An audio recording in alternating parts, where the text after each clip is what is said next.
Alaga mo si Elias, ano? Nag-file ka na ba ng kaso? Wala pa sa kanya? Wala pa. Inantay ko yung yung gusto niya. Kasi gusto ko upuan eh. Kung ano man yung problema, may solusyon yan. So, ang gusto ko din naman is, yun yung talagang gustong-gusto niya. Anong mangyayari? So, nasa kanya po yun. As a manager naman, andito po ako na pakinggan siya. Kung ano man yung yung gusto niya, nandiyan tayong legal team natin para makipag-ayos sa kanya. Paano niyo nalaman na tumatanggap ng ibang trabaho? Kasi hindi na dumating sa amin yung collection talaga ng 2 weeks.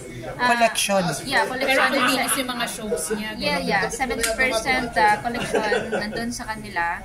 So, pero nung last week, ang nagbigay ng share noon, si management talaga, galing pa rin sa akin. So, 2 weeks na sila naniningil doon sa client natin na sila tumatanggap, hindi naman sila authorized. Tumatanggap ay yung naguguluhan ako. Nakabuong talent. Yeah, yun yung 70%. So, kailan nga po nag-start yung contract niya ni Elias? April 2 po. April 2. So, months pa lang po binibilang, parang 4 months? Mag 4 months po. So, sa 4 months po na yun, yung start, okay pa yung relationship? Yeah, okay naman yung relationship namin. Naging hindi lang okay yun yung July first week kasi yung pumutok yung mga issues. Doon siya naapektuhan din. Siyempre, bata pa si Elias. Kailangan pa niyang pag-isipan yung mga desisyon. Sabi ko naman, kailangan niya na mag-mature, kailangan niya, meron na siyang sariling desisyon talaga. Yun, kung ano mang ikakabuti, kung ano man yung gusto niya, pag-usapan tayo. Kung sakasakali, ma'am, no, na matuloy sa demanda, ano po yung mga kasong balak niyo isang makakasagot noon, nandyan po yung legal team natin. Sila kung sakasakali. Sila po yung mag-file noon. Ang sa akin naman, kung ano yung ikaganda, ikakabuti sa atin, bawat isa, ayun po yung gagawin natin. So, hindi po kayo aware o familiar kung ano yung isasampang kaso? Pinaubayan nyo na sa mga law? Pinaubaya. Alam ko naman, pero pinaubaya ko na po sa kanila. Kasi sila po yung naka-assign dyan. Ako din naman, kapag pinakialaman ko po yan, wala na akong magagawa or yung negosyo ko mapabayaan. Actually, yung Elias JTV Band, hindi naman yun yung main business ko eh. Ang main talaga na business is construction talaga, at saka yung trading, at saka manufacturing. So, yun po yun. Ma'am, yung LSJ TV Band po yan, sa'yo nang galing yan? Ako po yung unang-una, wala talagang pangalan yung banda. So, I suggest naman na why not na gagawin natin Elias JTV Band Entertainment Production. Kasi siya na yung tinaas ng tao eh. Siya na yung kilala ng tao. Kasi ako naman, gusto ko tumulong din. Gusto ko kasi galing talaga ako sa hirap talaga.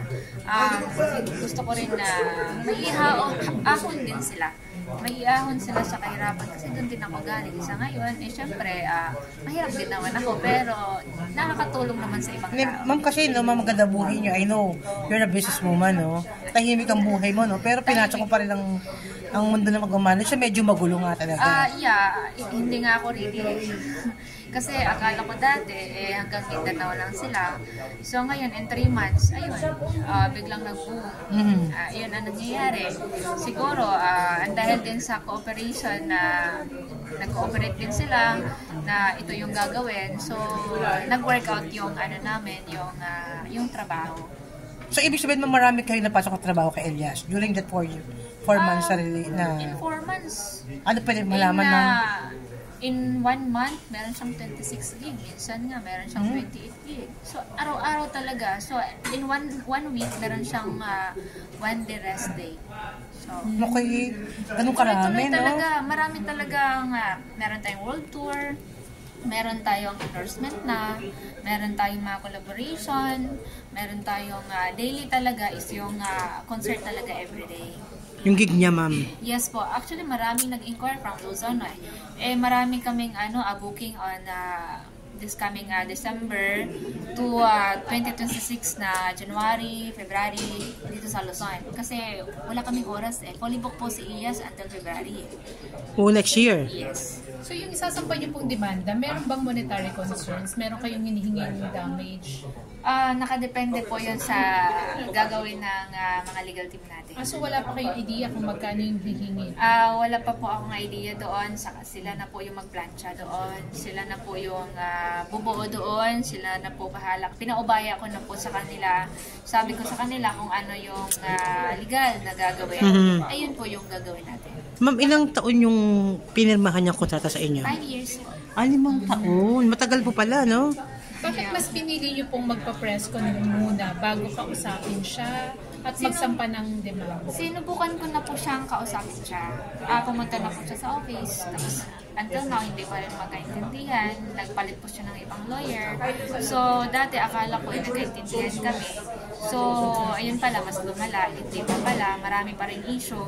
So, ayaw ko din naman na pati pamilya ko nadadamay na sa mga bashers. Siyempre, ako lang, kaya ko naman i-handle. Pero, meron akong pamilya meron tayong negosyo. Meron tayong mga kliyente sa construction. So, hindi naman pwede na pati yun, madrag yun. Hindi din ako papayag na yung the main business ko is madrag doon sa maliit naman na business. Hindi ko naman main business talaga yung Elias JTB Band. Parang sideline lang yun. Tulong lang talaga yung gusto ko. Ma'am, natanong na kanina pero for clarification po, ano ma'am? Naghiwalay sila ng asawa niya, ma'am. Tama ba o live-in niya at natulog kayo na pinag-aawayan nila ang reason? Hindi sila naghiwalay. Sila din naman. Hanggang ngayon? Until now, okay naman siguro, I don't know, okay naman yung relationship nila. Ano naman sa akin, trabaho lang. Sabi ko yung... Pinagsilosan niya po kayo, ma'am? Ayun yung doon nagsisimula. Sa akin naman, ang gusto ko is trabaho lang. Walang personalan. Sabi niyo nga may asawa kayo at masaya kayo sa inyong buhay may asawa, ma'am. Yeah, masaya. Tahimik ang buhay namin kasi 2022 nakasal ako Ano yun? Attorney, kasi hindi malinaw sa amin kung ano yung isasampang kaso. Kanino? Kay Elias po. Well, sinabi naman namin sa kanya, tumigil siya from violating the contract, which is contracting with other parties. So, breach of contract yon, number one. That is civil. So, damages yon, danyos. Kung tumatanggap siya sa ibang tao ng pera in contravention with the contract at sasabihin niya, he's authorized when the contract very clearly states that si Miss Beverly ang may sole power to negotiate, etc. Pwede siyang kasuhan ng estafa. Ang elements ng estafa false pretenses, sinabi niya na pwede siyang tumanggap at may damage si Miss Beverly. Pwede siyang demande ni Miss Beverly ng estafa. Ngayon, yung mga nagpagkontrata sa kanya, that's tortious interference with the contract, kung alam nilang may contract at pinasok pa rin niya yung kontrata, tinuloy pa rin niya dealing with Elias, civil case din naman yun. So, attorney, so far, ilang shows na ba yung tinanggap ni Elias? Na hindi nyo alam. Si Bev ang nakakaalam yan. 2 weeks na po. Selby, 14 na po. 14 days po. So, mga 14 shows. 14 shows. Meron pa yung iba, yung sa Hong Kong, na hindi namin in-acknowledge. So, ngayon, kaya andito ako na to stop them, na hindi ituloy yun. Isa ngayon kasi, ayaw pa rin nila makipag-communicate sa akin. So, ang makipag-communicate lang nila sa akin, every Monday lang, every hatian lang. So, sabi ko, kayo yung nangoleksyon ng 70%, bakit dito kayo sa akin nanghihingi ng hatian? So, at saka pa, meron din akong i-clear up na pinalabas nila doon sa na wala silang sabi nila salary kasi may mga drivers tayo or at saka yung PA. Wala pa daw silang salary, nagugutom sila. Nandun na po yung collection nila, yung 70%, yung 1.9 million na bakit hindi sila makabili ng pagkain? Hindi ko na po yung problema kasi ayaw po nila makipag-communicate. Ang gusto ko naman is kailangan planchado. Hindi naman porket na may pera ka, ubusin mo na yon. Paano yung negosyo natin? Babagsak yon. So, ang sa akin naman, kailangan talaga, importante yung may accounting. So, may demand na rin kami ng accounting doon sa letter of demand na padadala namin. He has to account for all monies and funds received within 10 days.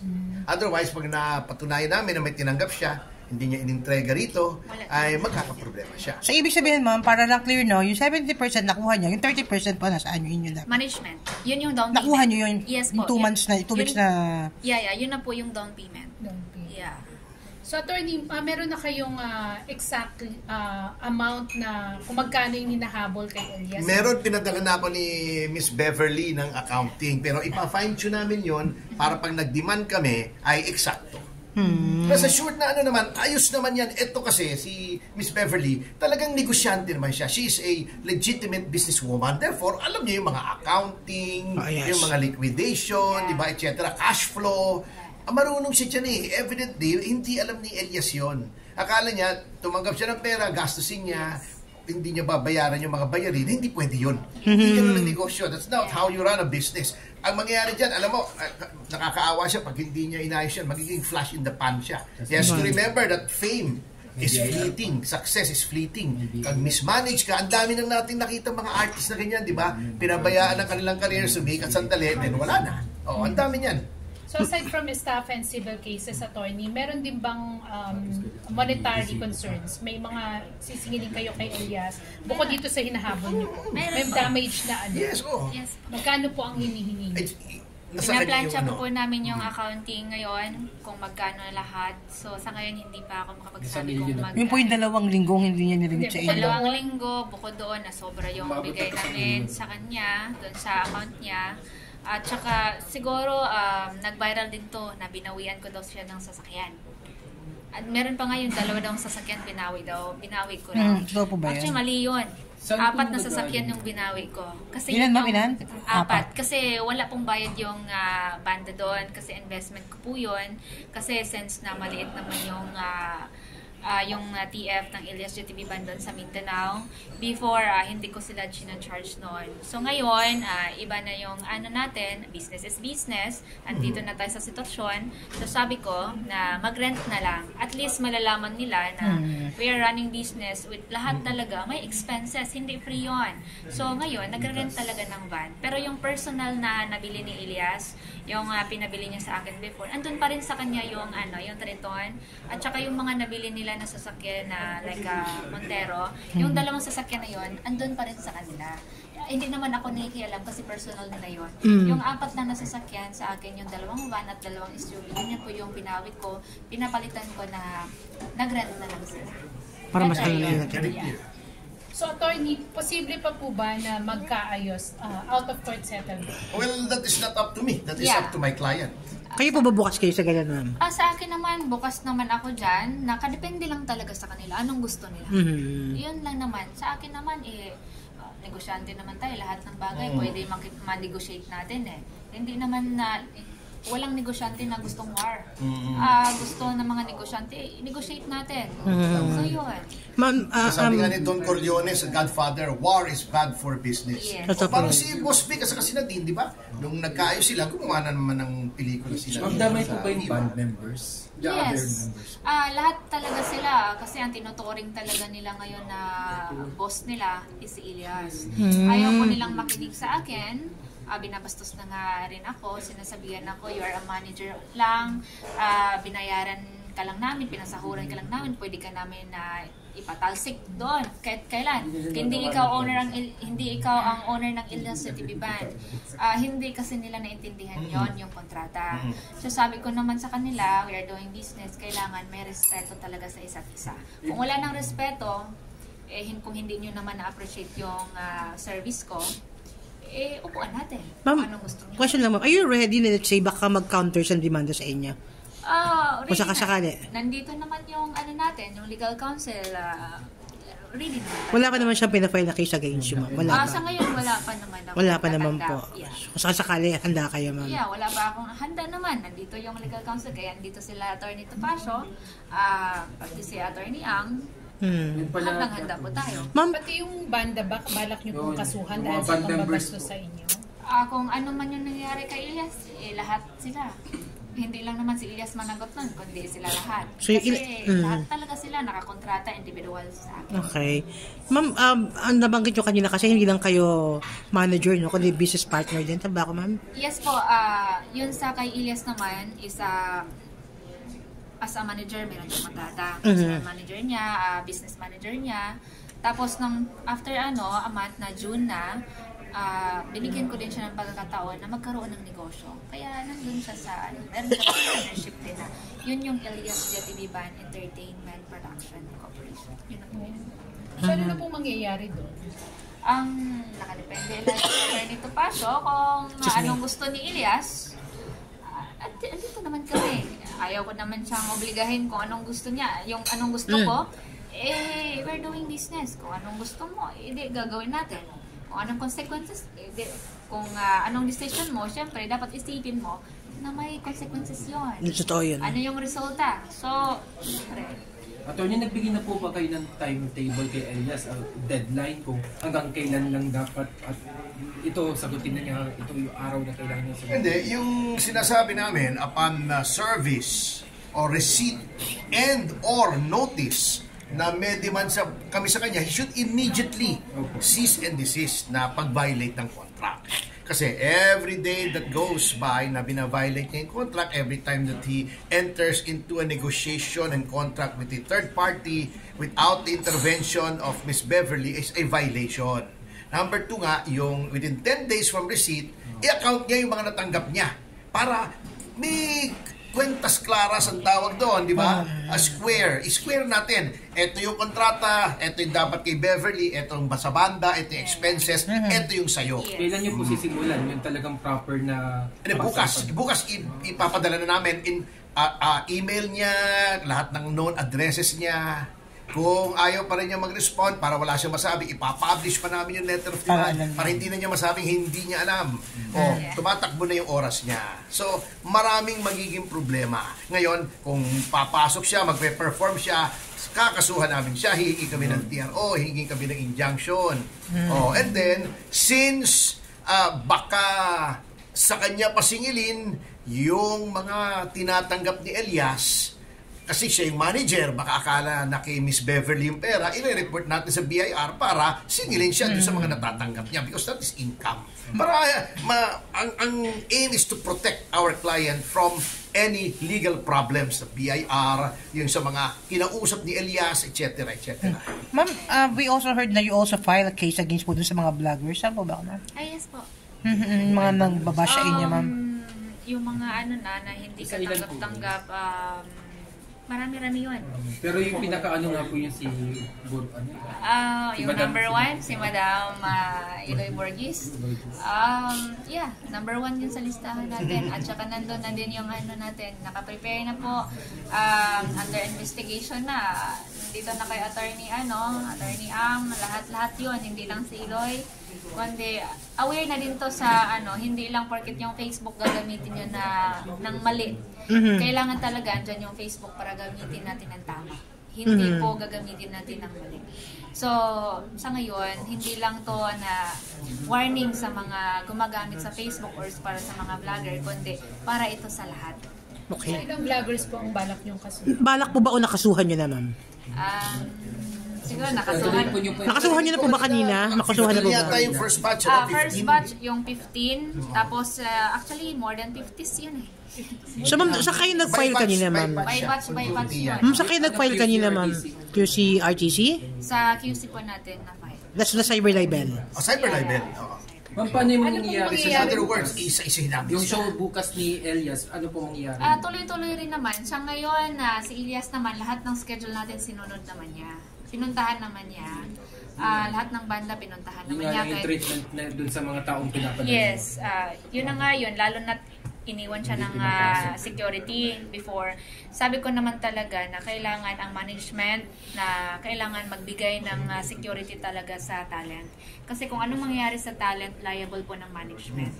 So ngayon, ayaw niya tanggapin yung security na binigay ni management. Syempre, kung anong mangyayari sa kanya, ayaw ko din naman na sisi sa akin lahat. Bilang manager niya, ayaw ko din na mapabayaan sila, lalo na sa security. So, ayaw niyang tanggapin. I don't know ano yung the main reason niya.